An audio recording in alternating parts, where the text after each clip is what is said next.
Hello बच्चों, class 10th के लिए आपका चैप्टर सेकंड है ह्यूमन आई, मानव नेत्र। तो मानव नेत्र के बारे में आज आप लोगों को पढ़ाऊंगा। मानव नेत्र क्या होता है, इसकी संरचना क्या है, इसमें क्या क्या चीज़ें पाई जाती हैं, सारी चीज़ें इसमें सीखेंगे आप। तो आइए इसका स्ट्रक्चर देखते हैं ह्यूमन आई का। ह्यूमन आई मैंने देखिए बना दिया है, बढ़िया बड़ा सा स्ट्रक्चर बना दिया है, आपको क्लियर हो। तो ह्यूमन आई के जो पार्ट होते हैं, जो मेन पार्ट है, उनके जो काम है उसको आप देखिए।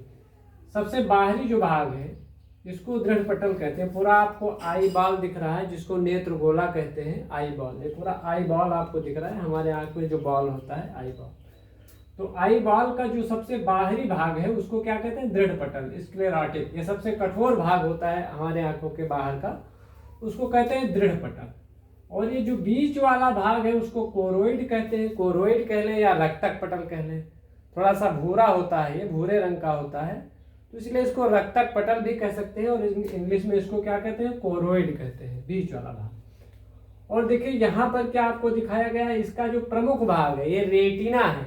रेटिना पर ही वस्तु का प्रतिबिंब बनता है, उल्टा प्रतिबिंब बनता है। तो ये रेटिना आपका बहुत प्रमुख भाग है, मेन पार्ट है। देखिए बाकी सारे पार्ट बाद में देखे जाएंगे, इधर से स्टार्ट करते हैं क्रम से। देखिए इस ह्यूमन आई में सबसे ऊपर ये क्या है, सिलेरी पेशियां होती हैं, सिलेरी मसल्स कहते हैं। ये हमारे लेंस को आवश्यकता अनुसार क्या करती हैं, सिकोड़ती और फैलाती हैं। सिलेरी पेशियां मसल थोड़ी लचीली होती हैं, लचक होती है इसमें, तो ये हमारे लेंस के आकार को आवश्यकता अनुसार घटाती और बढ़ाती हैं, जैसा प्रकाश हमारी आंखों में प्रवेश करता है। ज़्यादा प्रकाश प्रवेश करेगा लेंस को थोड़ा सा सिकोड़ देंगे, कम प्रकाश प्रवेश करेगा तो लेंस को बढ़ा देंगी। तो सिलेरी पेशियां लेंस के आकार को घटाने बढ़ाने का काम करती हैं। तो ये है आपकी सिलेरी मसल्स, लचीली पेशियां।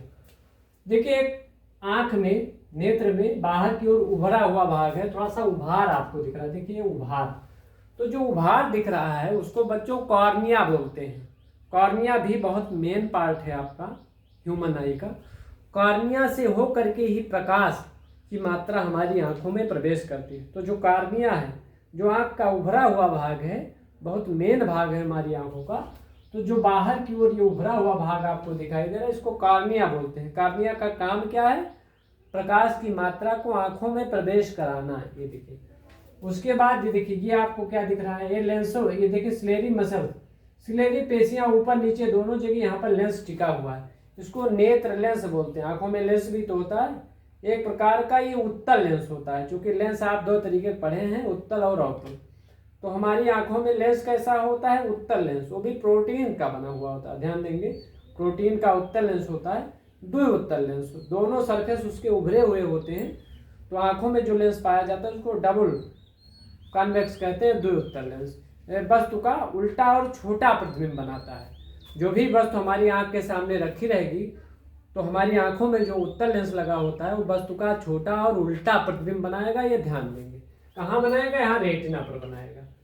फिर देखिए, तो ये लेंस हो गया। और लेंस, और देखिए यहाँ कॉर्निया के बीच में यहाँ पर एक द्रव भरा होता है, जिसको जलीय द्रव कहते हैं। जैसे आंसू निकलता है आपने देखा होगा, तो एक जलीय द्रव यहाँ पर भरा रहता है, इसको जलीय द्रव, एक्वस ह्यूमर बोलते हैं। उसके बाद यहाँ आई बॉल में देखिए बीचों बीच में एक पेस्ट टाइप का भरा होता है, जैसे गोंद होता है ना, गोंद पेस्ट टाइप का। तो उस पेस्ट को क्या कहते हैं, कांच द्रव। इसका काम क्या है पेस्ट का, कांच द्रव का, आंखों के आकार को बनाए रखता है। जो आई बॉल है, जैसे बैलून है आपका, गुब्बारा बैलून, तो बैलून में एयर जब भर देते हैं तो चारों तरफ से वो बराबर रहता है, अपना आकार ले लेता है बैलून का। तो उसी तरीके से इसमें जो कांच द्रव होता है, विट्रस ह्यूमर होता है, थोड़ा सा गोंद जैसा पार्ट होता है, वो आंखों में भरा होता है। तो चारों तरफ से आंख को ऐसे दबाव दे करके उसके आकार को बनाए रखता है, ताकि आई बॉल हमारी गोल रहे। तो ये है कांच द्रव का काम। अब देखिए होता क्या है, जो मेन चीजें, जैसे कार्निया से, देखिए कार्निया से क्या होगा, कार्निया से प्रकाश हमारी आंखों में जाएगा, कार्निया से जाएगा। तो कार्निया के बाद यहाँ एक छोटा सा छिद्र होता है, यहाँ देखिए छिद्र होता है जरा सा, इसको आइरिस बोलते हैं, आइरिस। तो कार्निया के बाद यहाँ छोटा सा छिद्र होता है जिसको आइरिस बोलते हैं। तो आइरिस क्या होता है, प्रकाश की सीमित मात्रा को, जितनी जरूरत है उसको आंखों में ले जाएगा और उसको लेंस से गुजारेगा। तो आइरिस से होकर के प्रकाश जाएगा, कहाँ पड़ेगा, यहाँ पर पड़ेगा लेंस में। और लेंस से गुजरने के बाद ये क्या होगा, किरणों को ऐसे सिकोड़ेगा। देखिए यहाँ से सिकोड़ने के पश्चात देखिए ये ऐसे वस्तु से दो किरणें मिलेंगी और इन दोनों किरणों को सॉरी यहाँ पर नहीं मिलेगा, रेटिना पर मिलाना चाहिए। देखिए रेटिना है, तो यहाँ से जब दो किरणें निकलेंगी तो इसको कहाँ मिला देगा, देखिए रेटिना पर। ये देखिए तो प्रकाश से जब दो किरणें जाएंगी देखिए यहाँ से इस लेंस से होते हुए आंखों में, तो ये सीधे जाकर के कहाँ मिलेंगी, रेटिना पर। और रेटिना पर ही वस्तु का उल्टा प्रतिबिंब बनता है, सीधा नहीं बनता है, ये उल्टा प्रतिबिंब बनता है। तो रेटिना पर उल्टा प्रतिबिंब बनता है। अब देखिए रेटिना के बीचों बीच में, रेटिना के बीच में भी एक पार्ट पाया जाता है, दिखाया नहीं लेकिन पाया जाता है। तो यहाँ रेटिना के बीचों बीच में एक जो पार्ट पाया जाता है बीच में, इसको पीत बिंदु बोलते हैं। ध्यान देंगे बच्चों, पीत बिंदु जिसको एलो स्पॉट कहते हैं। तो रेटिना के बीचों बीच में एक छोटा सा छिद्र होता है जिसको पीत बिंदु पर ही वस्तु का स्पष्ट प्रतिबिंब बनता है। रेटिना के बीच में जो पीत बिंदु है जिसको एलो स्पॉट कहते हैं, तो एलो स्पॉट पर ही वस्तु का प्रतिबिंब बनता है। उसके बाद देखिए यहाँ इसके नीचे, यहाँ देखिए जहाँ से प्रकाश संवेदी सिराएं जा रही हैं वहां पर आपको अंध बिंदु दिख रहा है, ब्लाइंड स्पॉट। तो रेटिना से देखिए जो भी प्रतिबिंब बनता है, प्रकाश आता है, उसकी मात्रा जो है पहले जाती है यहाँ अंध बिंदु पर, और अंध बिंदु से होती हुई कहाँ जाती है, देखिए प्रकाश संवेदी सिराओं को जाती है। यानी रेटिना पर प्रतिबिंब बनेगा, फिर उससे थोड़ा सा प्रकाश निकलेगा और ये कहाँ जाएगा, ये जाएगा यहाँ अंध बिंदु पर। अंध बिंदु से होते हुए फिर ये कहाँ जाएगा, ऑप्टिक नर्व, प्रकाश संवेदी सिराओं पर। क्योंकि रेटिना आपका वस्तु का प्रतिबिंब उल्टा बनाता है, लेकिन जो प्रकाश संवेदी सिराएं हैं, जो ऑप्टिक नर्व हैं, ये संकेत देती, ये हमारे मस्तिष्क को आभास कराती हैं कि फला चीज हमारे सामने रखी हुई।